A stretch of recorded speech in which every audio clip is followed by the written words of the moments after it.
বন্ধুরা, বিশ্ব পরিচিতির আজকের ভিডিওতে আপনাকে স্বাগতম। পৃথিবীর সপ্তম আশ্চর্যের কথা ভাবলে প্রথমেই আসে মিশরের পিরামিডের নাম। প্রায় ৪,৫০০ বছর আগে নির্মাণ করা এই বিস্ময়কর স্থাপনার কাঠামো এবং নির্মাণশৈলীর রহস্য নিয়ে আগ্রহের কমতি নেই। ভিন্ন গ্রহ থেকে আসা কোনো এলিয়েন স্থাপনাগুলো বানিয়েছিল কিংবা শস্য সংরক্ষণের জন্য ফারাওরা এগুলো তৈরি করেছিল, এমন নানা ধারণা প্রচলিত আছে পিরামিডকে ঘিরে। আসলে কেন তৈরি করা হয়েছিল পিরামিড, তা নিয়ে দীর্ঘ সময় ধরে চলছে বৈজ্ঞানিক গবেষণা। আর তাতে সাহায্য করেছে সাহারার শুষ্ক জলবায়ুতে সুরক্ষিত প্রাচীনকালের মিশরীয়দের লেখা নির্মাণের মতো নানা প্রমাণ। পিরামিড মূলত সমাধিক্ষেত্র।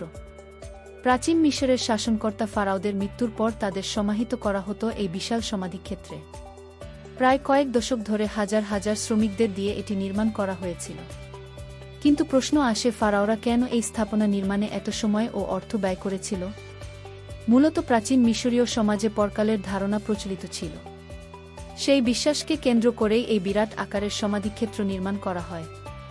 ন্যাশনাল জিওগ্রাফিকে প্রকাশিত এক প্রবন্ধের তথ্যমতে মিশরীয়রা বিশ্বাস করত যতদিন ফারাওদের দেহ রক্ষা করা যাবে ততদিন তারা স্বর্গে বাস করবে।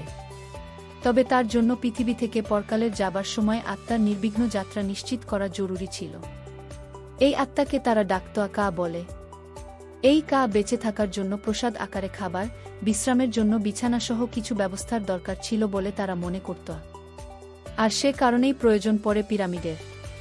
প্রাচীন মিশরীয়রা বিশ্বাস করত পিরামিডের ভেতরে ফারাওদের কা বেঁচে থাকত, আর তাই ফারাওদের শরীর নবীকরণ করা হতো। তারা এটাও বিশ্বাস করত যে পরপারের যাত্রার জন্য জাগতিক সব ধরনের জিনিসই প্রয়োজন হবে কার।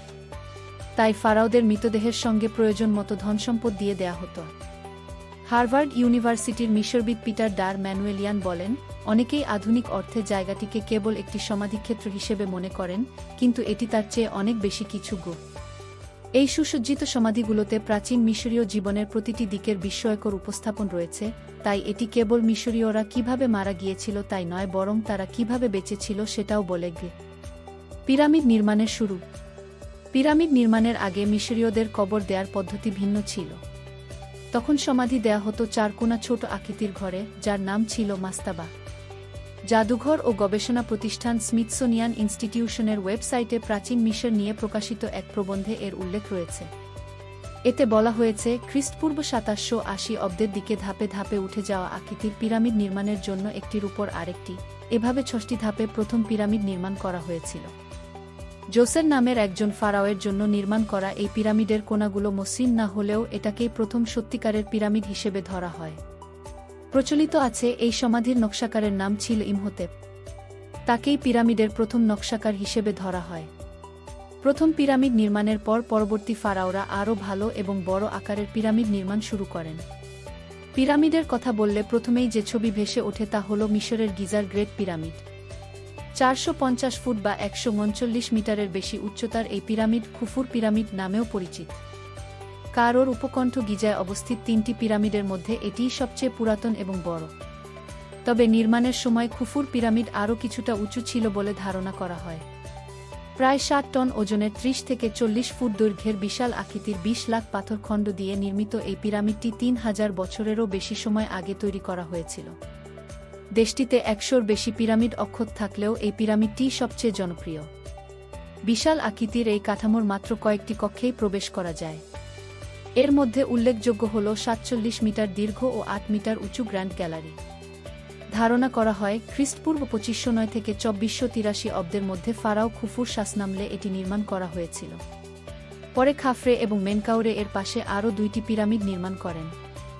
সেখানে বলা হয়েছে ২০ থেকে ৩০ হাজার কারিগর নিয়ে ২৩ বছরেরও কম সময়ে গিজার পিরামিড নির্মাণ করা হয়েছে। অথচ প্যারিসের নটরডেম ক্যাথেড্রাল তৈরিতে সময় লেগেছিল ২০০ বছরেরও বেশি। অধ্যাপক রেডফোর্ডের মতে পিরামিড নির্মাণকারীদের মধ্যে অনেকেই ছিলেন কৃষক। পিরামিডে কাজ করা কৃষকদের ট্যাক্স বিরতি দেওয়া হতো এবং তাদের শহরে নেয়ার পর আশ্রয়, খাদ্য এবং পোশাক দেওয়া হতো, বলেন তিনি। পিরামিড কারা বানিয়েছিল এই প্রশ্নের দীর্ঘ সময় ধরে প্রচলিত উত্তর ছিল দাস। ধারণা করা হতো বিভিন্ন জায়গা থেকে মানুষদের ধরে এনে নির্দয় ফারাওরা দাস বানিয়ে তাদের দিয়ে পিরামিড নির্মাণ করাত। আর এই ধারণার শুরু জুডিও খ্রিস্টান ধারণা থেকে। পরে এটি জনপ্রিয়তা পায় সিসিল ডি মিলের দ্য 10 কমান্ডমেন্টসের মতো হলিউড সিনেমার হাত ধরে। কিন্তু পিরামিডের দেয়ালে আঁকা ছবিগুলো থেকে ভিন্ন তথ্য উঠে এসেছে। এ নিয়ে হার্ভার্ড বিশ্ববিদ্যালয় থেকে স্বাধীনভাবে প্রকাশিত হার্ভার্ড ম্যাগাজিনে জোনাথন শো প্রত্নতত্ত্ববিদ মার্ক লেহনারের দীর্ঘ অভিজ্ঞতা তুলে ধরেছেন। পিরামিড দাসরা বানিয়েছিল প্রচলিত এই ভুল ধারণার বিপরীতে যুক্তি তুলে ধরেছেন তিনি। মার্ক লেহনারের পিরামিড নির্মাণকারীদের বসবাসের শহর খুঁজে পাওয়ার বিষয়টি উল্লেখ করে লেখাটিতে পিরামিডের কারিগরদের জীবনযাপনের বেশ কয়েকটি দিক তুলে ধরা হয়েছে। বিশেষ করে তারা সেখানে যে ধরনের খাবার খেতেন তা থেকে বোঝা যায় দাস বা সাধারণ কর্মী না, তারা ছিলেন দক্ষ কারিগর। বিংশ শতাব্দীর গোড়ার দিকে আমেরিকান প্রত্নতত্ত্ববিদ জর্জ রিঞ্জার পিরামিডের দেয়ালে আঁকা গ্রাফিতি দেখতে পান, যেখানে পিরামিড নির্মাণকারীদের খুফুর বন্ধু হিসেবে উল্লেখ করা হয়েছে। পিরামিড নির্মাণের খরচ অনেক বেশি হয়ে যাওয়ায় ফারাওরা শেষ পর্যন্ত ওল্ড কিংডম বা প্রাচীন সাম্রাজ্যের শেষের দিকে পিরামিড নির্মাণ বন্ধ করে দেয়া। এছাড়া বিরাট আকারের পিরামিডগুলোতে ধনসম্পদ পাওয়া যাবার কারণে মিশরীয়রা নিজেরাই সেগুলো লুট করে নিত। পরে পিরামিড তৈরির বদলে ভ্যালি অব কিংসের গোপন সমাধিক্ষেত্রে ফারাওদের সমাহিত করা হতো। ভিডিওটি ভালো লাগলে লাইক এবং সাবস্ক্রাইব করুন।